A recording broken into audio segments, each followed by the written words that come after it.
All right, welcome back. Here we are in round 3, the final round of tonight's Nexus Night at Impact Gaming Center. This is Art in the booth in beautiful Fairview Heights, Illinois, 20 minutes from downtown on the Illinois side. Round 3, we are looking at table 4 for our feature match. Each of these players are 1-1 on the night. We got James playing Annie on the left, red player, and Carter on the right playing Kaisa. It's our blue player. Didn't mean to make the colors line up like that, but sometimes things just work out. Got the players cutting, and otherwise they are getting ready to jump in. If you're joining us on YouTube, welcome. Hit that like and follow button if you would. If you like seeing Riftbound content, the more engagement these videos get, the more likely it is that the powers that be at the shop let us keep doing this and let us keep bringing you Riftbound content. Not a lot of Riftbound content out there.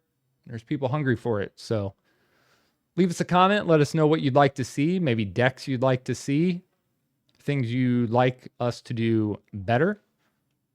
And if you're on Twitch, toss us a follow or even one of them fancy Bezos subscriptions.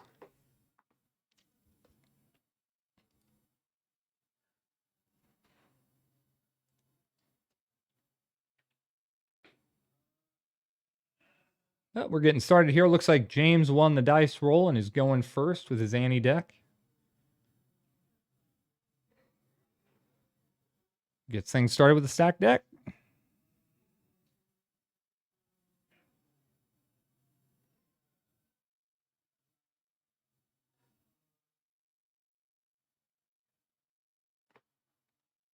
And passes it over to Carter for his first turn. It's going to channel 3 runes and draw a card. Draw a card.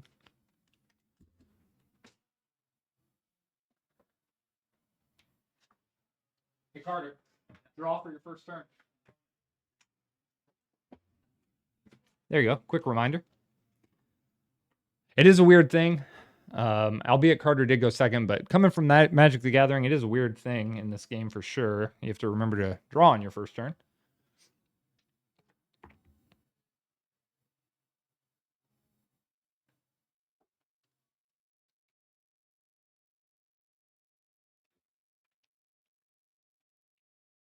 All right, and we're coming back to James for his second turn here.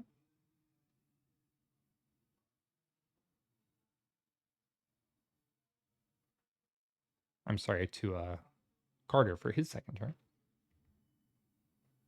And his legend ability trigger in there at the end of James's turn. You saw, readied a couple of his runes after he moved that sneaky deckhand in for a quick first point.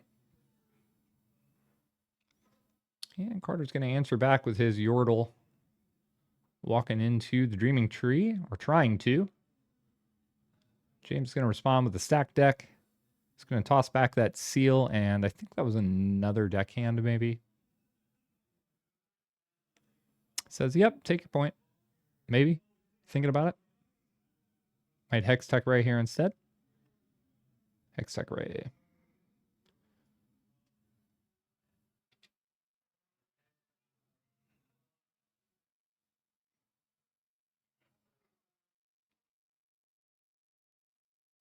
Right, and got another Poro coming down. A little reinforcement action.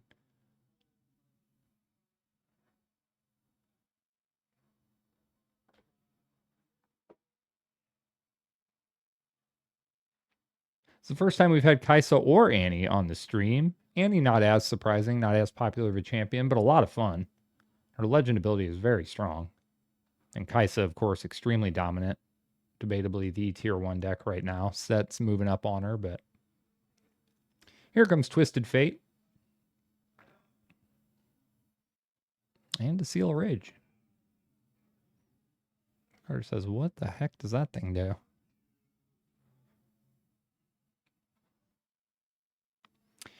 James has been running this little interesting brew for the last few weeks. It is a, as you're probably starting to slowly realize, it is a mono red Annie deck, which is interesting, but primarily 2 leverage Twisted Fate to guarantee those proc effects.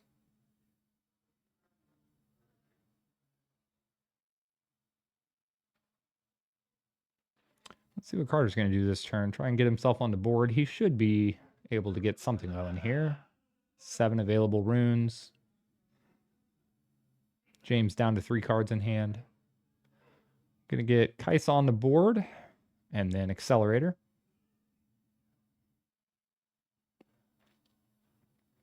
And here she comes.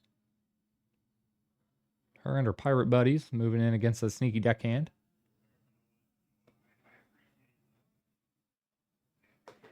Excuse me.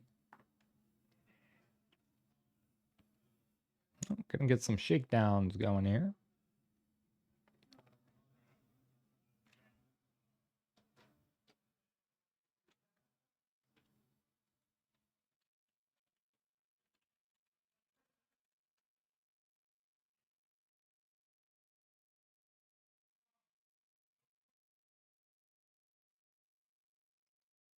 Carter's on the board for his first turn.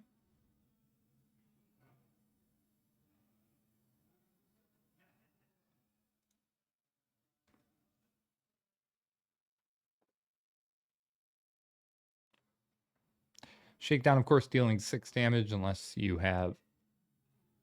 the unit's owner has you draw 2.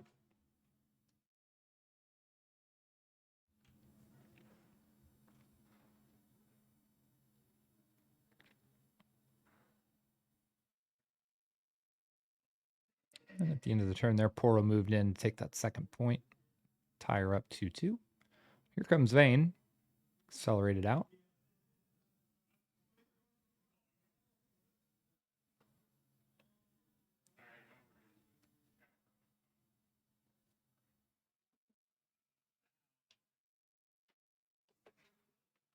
Yeah, it looks like we might be seeing another Hextech Ray, maybe.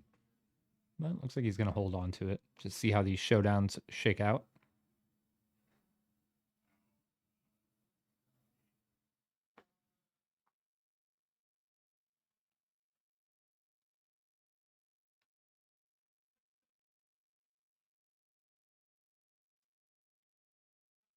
Looks like we got 10 of you joining us here on stream. If you're tuning in for the first time, make sure to follow us. We will be doing Riftbound Nexus Nights every Thursday, with the exception of Christmas and New Year's. Unfortunate timing this year on those days, but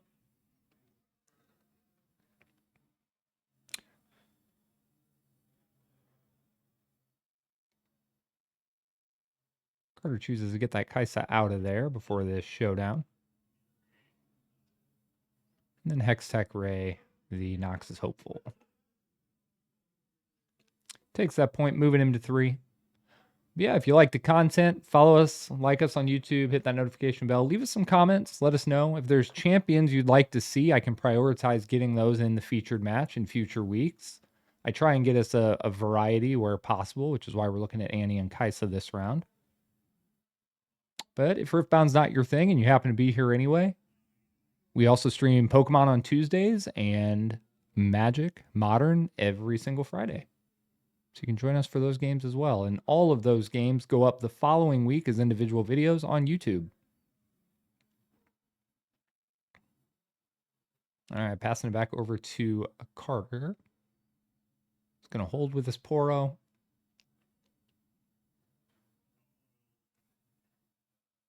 I don't know if he got his hold point there. I wasn't looking too close.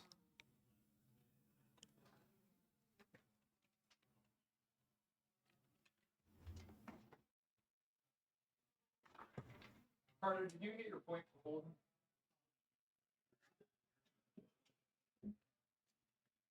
All right, there we go.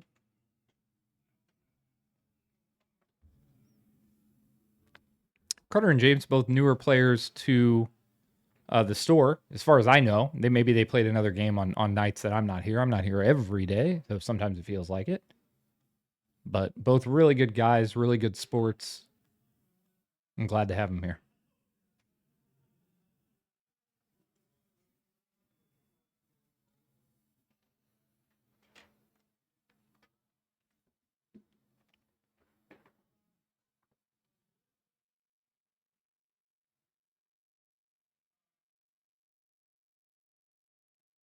reinforce that point. I may have missed something. I'm not sure how he moved in without spending. May not matter. Probably won't matter, but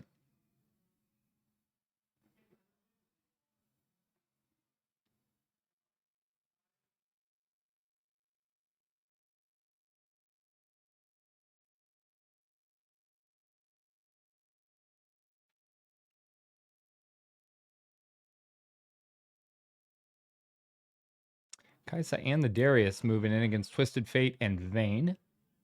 It's going to trigger and retreat the Twisted Fate back. Looks like we're going to have a Void Seeker coming in. Pew pew. Yep, takes care of the Kaisa. Now we just got a Darius versus Vayne showdown, and Darius gives her the dunk. And passes back over.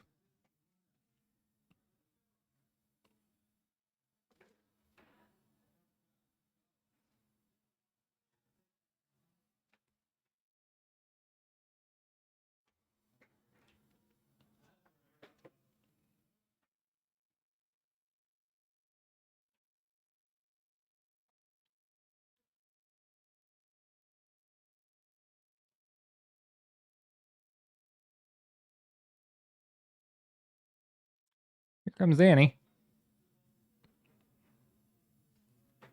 For a quick reminder on that Annie champion card from Carter's Sad.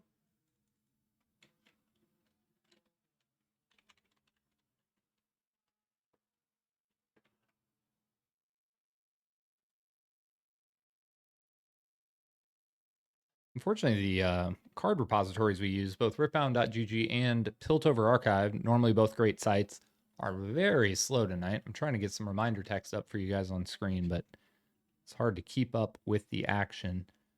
Twisted Fate trading off there so the sneaky deckhand can take that point, tie us up 4-4.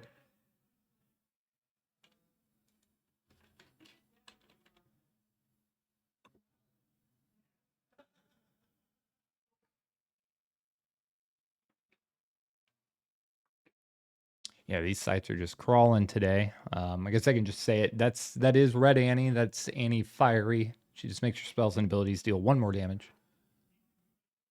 And that's each instance of damage, which is important for multi-hit spells.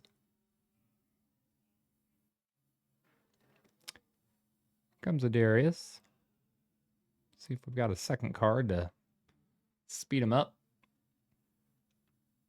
Should probably, with 4 runes available.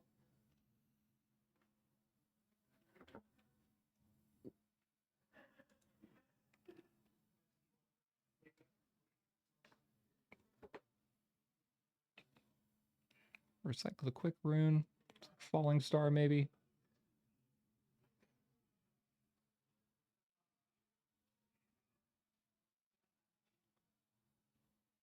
Do we remember the Darius trigger? Yep, there we go. And Darius moves in. Passes priority. Nothing to respond with, though, from James's side, so we go 6-4. And passes it back over to James. Channel a couple runes. James using both red sleeves for his deck and his runes. I don't know how he does it. I would mix those up constantly.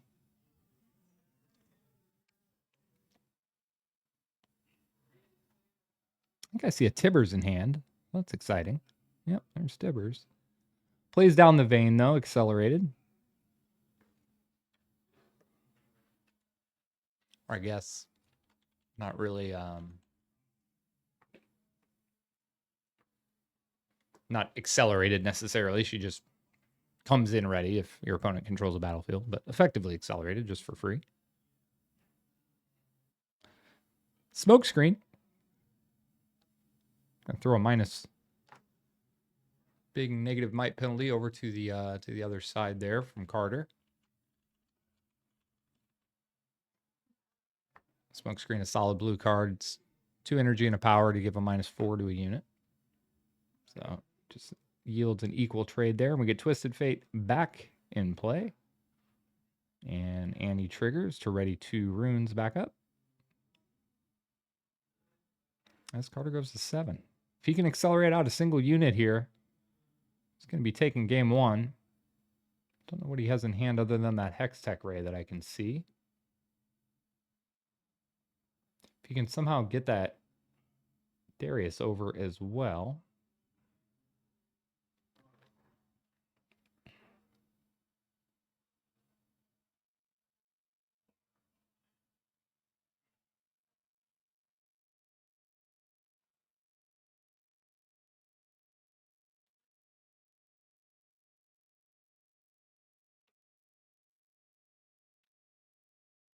Carter doing some quick math. Figuring out what he can get going here. I think I see a Yordle. Consult the past.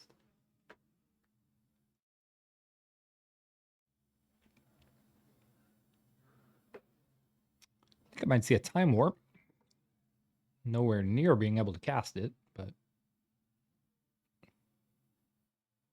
yeah, I don't think he has an Accelerate unit. That's probably what he was digging for there, but with only 4 runes left. Man, she's going to reinforce that point and try and hold it for the win here, but that is a whole lot of runes on Annie's side. Got Twisted Fate ready to move. Oh yeah, he's got a, looks like he had a Falling Star, I think, in hand.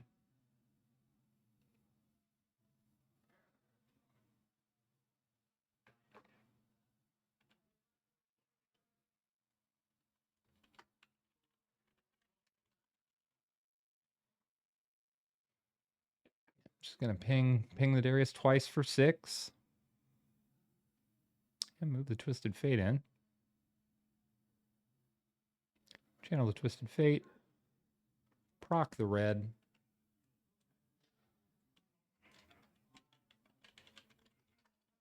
That's really what James is going for in his deck here, is just to guarantee that that 2 damage every time Twisted Fate attacks.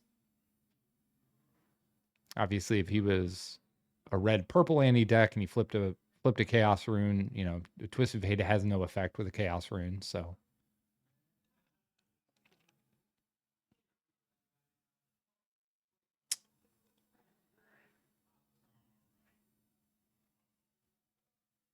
So Carter has Time Warp mana here. I don't know that he wants to use it necessarily, but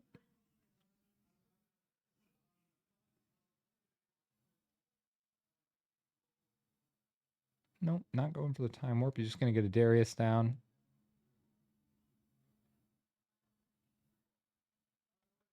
I'm going to play something else here. Stupefy. It's going to nerf the Twisted Fate, draw him a card, and ready the Darius. Pretty strong.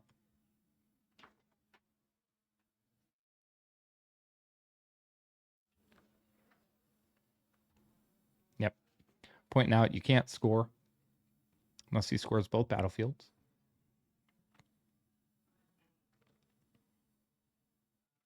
Carter was one of the guys here locally that came in before the game came out, and I got to demo it for him and a couple of his friends.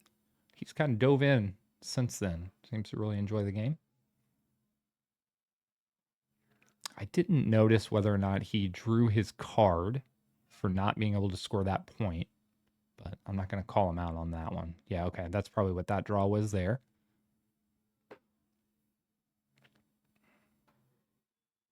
That Darius is looking awful vulnerable there, though. Carter may have forgotten about the scoring rules and not being able to win off that Darius point, and throwing a Darius into the meat grinder just to draw a card. Not ideal.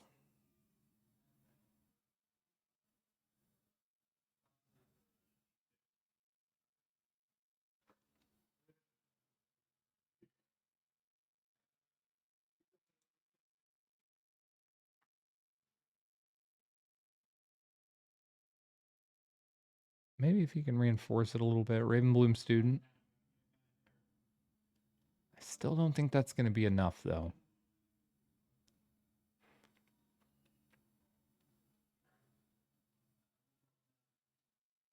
There's a Tibbers in hand. I'm not sure what else he's holding.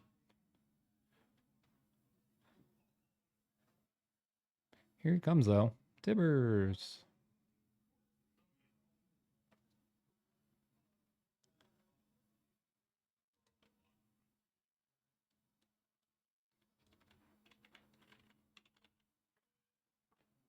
So Tibbers comes in and deals 3 damage to all units at all battlefields.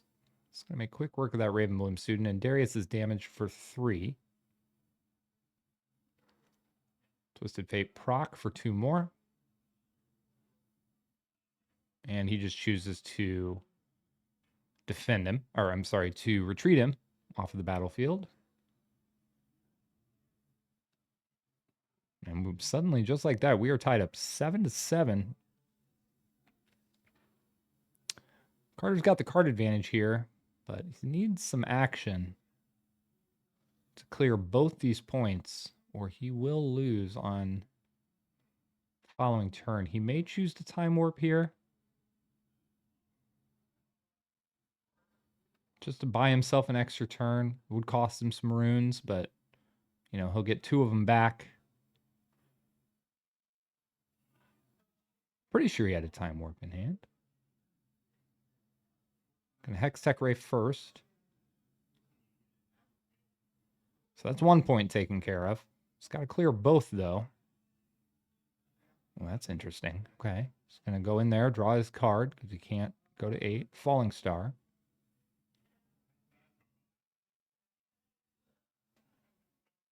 Yeah, I think you do it. Yep, I agree with that. Time warp. He says, let's go again. Time warp, of course, gives him an extra turn, which just means he immediately holds that point at the beginning of his extra turn, which pushes him to 8. For a very close and good game 1.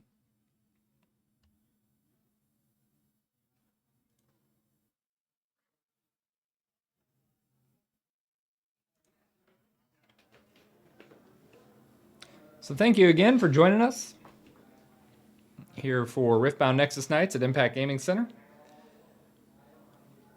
That was game 1. James and Carter piloting Annie and Kaisa, respectively. Kaisa did take it in a very close game 1. If you're joining us for the first time on YouTube or on Twitch, toss us a follow. And on YouTube, even better, leave us a comment. Let us know what you'd like to see deck-wise, if there's any champions, legends, technically, that you would like to see featured. We'll try and get them on a feature match in the future. Try and get a variety of content out there for you guys, for folks that are curious about different legends, you know, that they might like to see. But our players are sideboarding for game 2 of round 3. This will be our final round tonight. Having some technical issues with Card.io to get the tournament started. For those unaware, Card.io is the official tournament software for Riftbound, also for Lorcana, and it is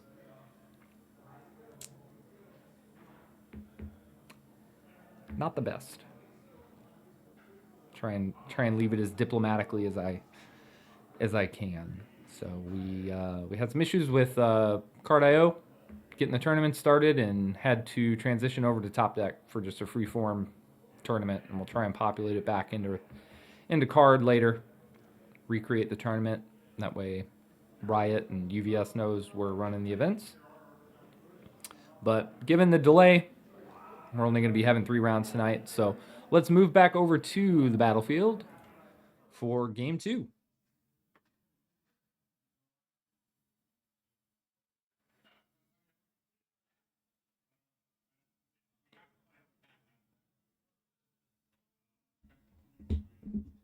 James is going to get to choose here whether he's going first or second. Probably going to choose to go first, I would assume.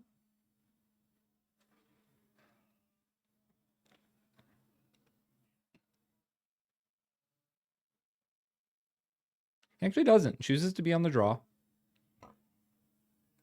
Or on the extra rune, I guess, as it would be in Riftbound, since you draw on the first turn regardless. Starts it off with a stacked deck. And you know, I don't actually hate Annie choosing to go second here. James choosing to go second here. In this matchup, You get to play the classic Magic the Gathering, who's the beatdown question, and I think Annie is definitely the control player in this matchup. So choosing to start with that extra rune, get him ahead, start trying to make efficient spell trades. I don't think it's a bad decision. But Carter starts his next turn, channels some runes. He's got that Ravenbloom student ready to go and move in.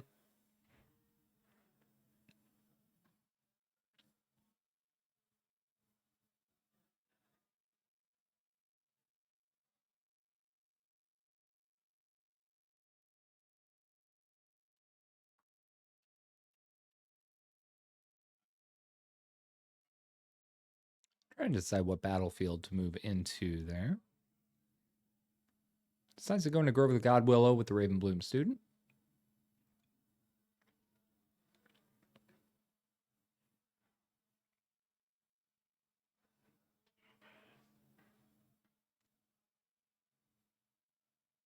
James answers with a Void Seeker, making quick work of that unit.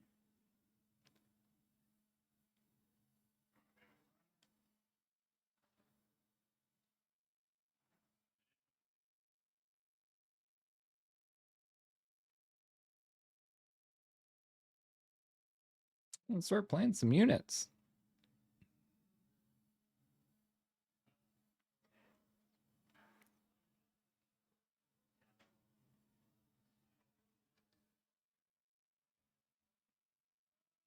Got a Poro and a Noxus Boy down now for Carter, ready to go for next turn, while James starts his turn, playing that sneaky deckhand into the open battlefield, taking the quick first point.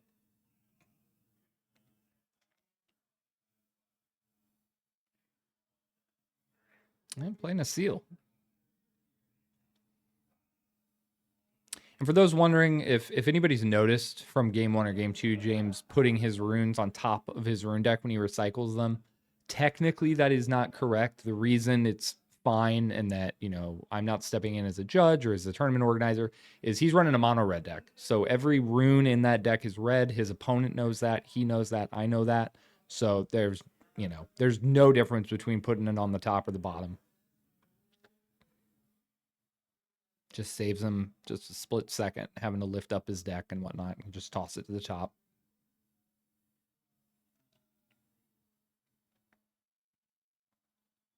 But Carter puts down his Kaisa, brings her out of the champion zone, and then uses Kaisa to pay the power cost for the Hex Tech Ray, killing the sneaky deckhand.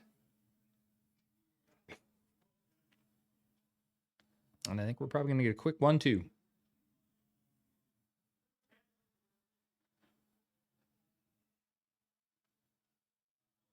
Or would have until that Void Seeker comes down.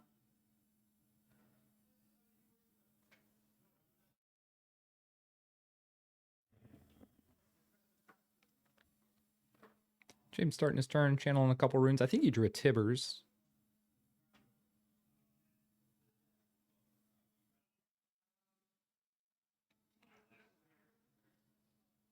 Yeah, pretty sure that's a Tibbers in the back of his hands. Got a Shakedown in there as well. Get some units down though. Thinking.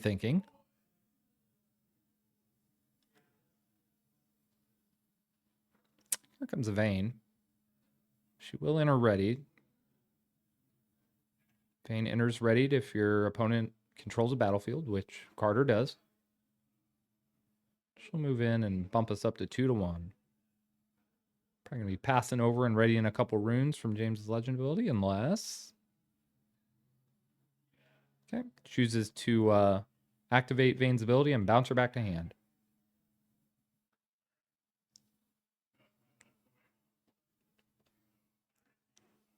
Carter is going to start his turn, ready his stuff up. I'm sure James is going to remember to ready his runes here shortly for Annie. Depending on what he has in his hand, it may not matter, but you don't want to tell your opponent that. Yep, there they are. This is Nexus Nights. This is, in terms of official tournament speak, this is a casual OPL. So, you know, slightly delaying your triggers, you know, remembering while your opponent's still in their beginning step, not a big deal. Nothing nothing to worry about at this level of event.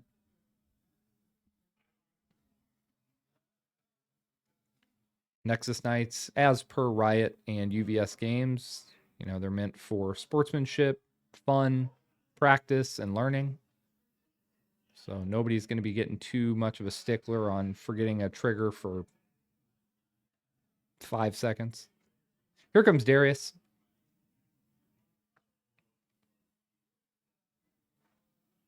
James pointing out that Darius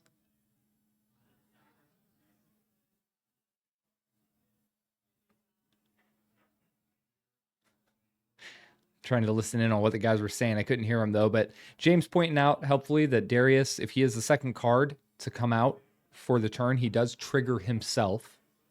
So if Darius is the second card, he will ready. Here comes a shakedown though. It says, I either get to draw 2 cards or that thing dies. Carter says, take your cards, man. It's a tough choice though, because feeding Annie more cards is just giving her more spells to continue efficiently trading with you. So not an easy choice. Shakedown's a very cool card though. A couple more runes coming down from James.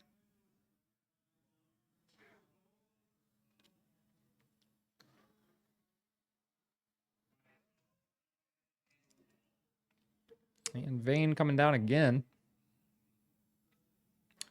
Vayne's another one. Vayne and Shin, I think, are 2 of my favorite cards in terms of theme and flavor. I mean, they feel like they do in League of Legends.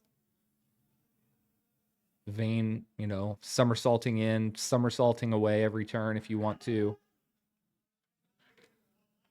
And then here she comes, rolling into the battlefield to take care of that Noxian.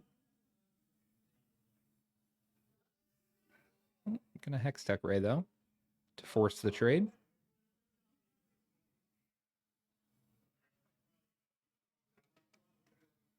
I think Carter's got to be pretty happy about that line of events. Manages to get rid of the pesky Vayne. Draw some cards. Not a bad exchange, and manages to hold the other point with his Darius still, who should be readied, but again, not a big deal at this level of play. If he remembers he can ready him, not a problem. If it was a competitive level event, you know, you forget to ready him and wait too long, you know, you're probably going to lose your window, but not a big deal at casual OPL. Lecturing Yordle comes down into the battlefield to reinforce it a little bit, triggering. And we're going to hide a card too. Some sneaky Heidi shenaniganery here from Kaisa. Kaisa's red-blue, so it could be a Consult the Past. Could be a couple different things. I forget if Smokescreen is hidden. I don't believe Smokescreen is hidden. I'm going to double check myself on that, but pretty sure it is not.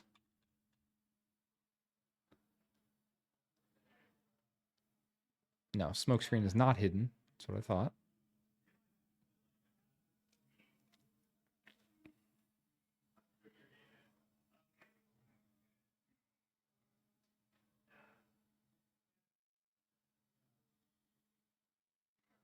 James says you can kill my Vayne. I've got more.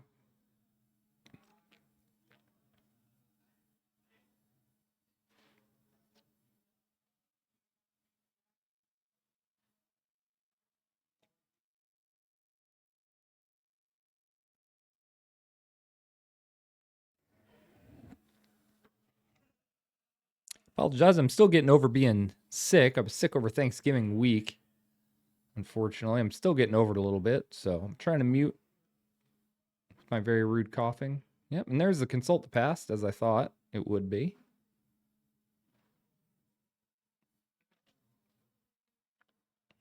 Carter drawing all sorts of cards, channeling all sorts of runes.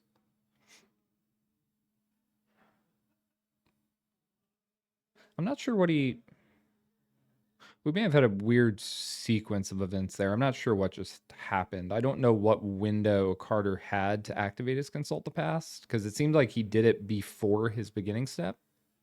Technically, you have to wait until the action phase when you can take discretionary actions. Doesn't really change the game state at all, but it almost seemed like a Magic the Gathering style end of turn consult the past, which you cannot do in this game unless something triggers to give you a window to react to. But Thousand Tail Watcher comes in, accelerates, nerfs the Vayne, and crushes her beneath his kitty paws. 6-3.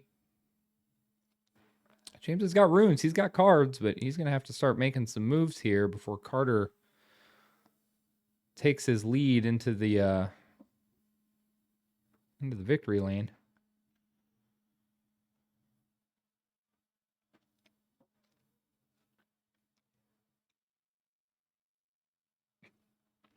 James counting his graveyard. His discard pile. Excuse me. Playing Magic for almost 30 years. Being a judge for almost 15. It's sometimes hard to get out of the Magic terminology trap.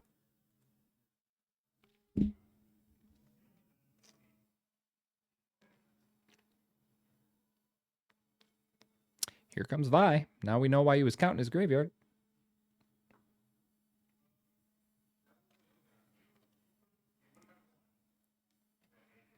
And he burned it all. So that is a big Vi. She's probably at least a 14. I didn't count his discard pile exactly. Carter says, yeah, that's a big Vi. No, thank you. I'm going to retreat my Kaisa back to hand. Or my Darius, excuse me.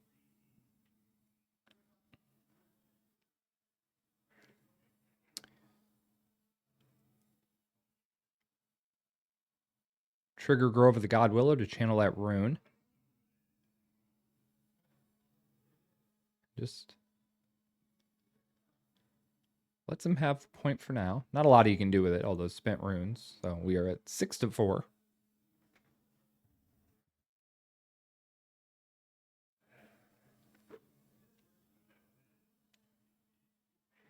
That's a lot of cards. A lot of runes. Goodness.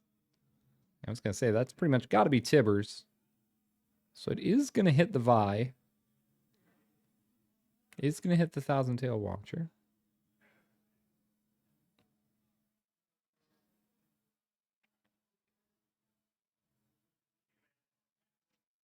Doesn't really matter, though. It passes it back to Carter. In step, all the units heal back up. Tibbers was just there to reinforce the point.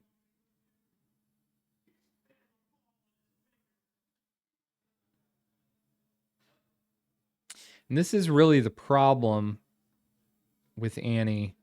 She's got lots of really efficient nukes and cantrips and things, but when you're staring down a 7-power 7-tailed watcher, or 7-tailed watcher, 7-power 1,000-tailed watcher, it's out of range of most of your spells.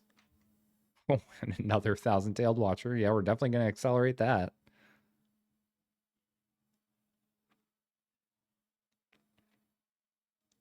I almost think instead of the showdown there, if I'm Carter, I think I just shove that 1,000-tailed watcher into the other 1,000-tailed watcher and just pass the turn and say, all right, man, deal with 14 power.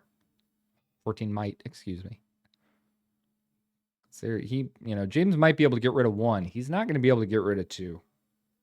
Especially not with his rune situation next turn being 5 runes and a signet.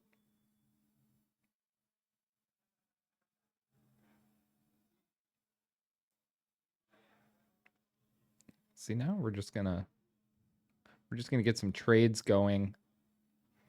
And he may push James off that point, but James is so far behind, 7-4. You don't really care if he takes it. You're just hoping to hold that other point and just win. He's trying to win here, obviously. Carter is trying to take that second point just to win now, but I think just being patient and just... Oh, his smoke screen's big, though. I didn't know he was holding that. See, I shouldn't doubt him. Because smoke screen plus the 1,000-tailed watcher is definitely probably going to clear that point. I don't know where the powers are at now, though, compared to, or the mites. I can't stop saying power. Where the mites are at now. Is that enough? They picking up? Cleave. Give him assault. That should be enough, I would think. Yep, and that is all she wrote.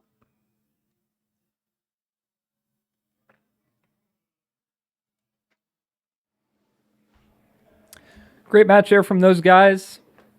Thank you to James. Thank you to Carter for playing, for agreeing to be on stream and showing us a couple champions we haven't had on stream yet. Albeit, this is only the second week. We've been doing Riftbound Nexus Nights here at Impact Gaming Center. But we're going to keep trying to rotate in new champs, show as many decks off as we can. Again, if you're joining us on YouTube, not only follow us, like us, subscribe, all that good stuff, but leave a comment. Let us know, especially if, I've said it before, but especially if there are legends you would like to see on stream, let us know, because we've got upwards of 20 plus people playing here every single week, and most legends are represented from what I've seen. I don't know that I've seen any like Garens, but you know, we've had Lux players here, we have Yasuo players, Misfortune players, Annie players. You know, we have a lot of people playing decks that aren't, you know, the meta decks. It's Nexus Nights. Who cares? Just come and have some fun, win some packs. Even if you don't win a single game, you win a pack for playing. So, yeah, thank you for joining us. Again, this has been Art with Impact Gaming Center. Come and check us out at impactgamingcenter.gg or come into store. Impact Gaming Center in Fairview Heights, Illinois. We're just 20 minutes from downtown St. Louis. We've got Riftbound, we've got Magic, we've got Lorcana, we've got One Piece, we've got Pokemon. I mean, we've got every card game you can imagine, as well as a huge board game selection and a massive wall of Warhammer 40K and Age of Sigmar. We've got plushies, we've got snacks, we got drinks. It is the place to be if you were into hobby gaming. But otherwise, thank you for joining us. And whether I see you next week or in a different video on YouTube, hopefully for Riftbound, I will see you then. Peace.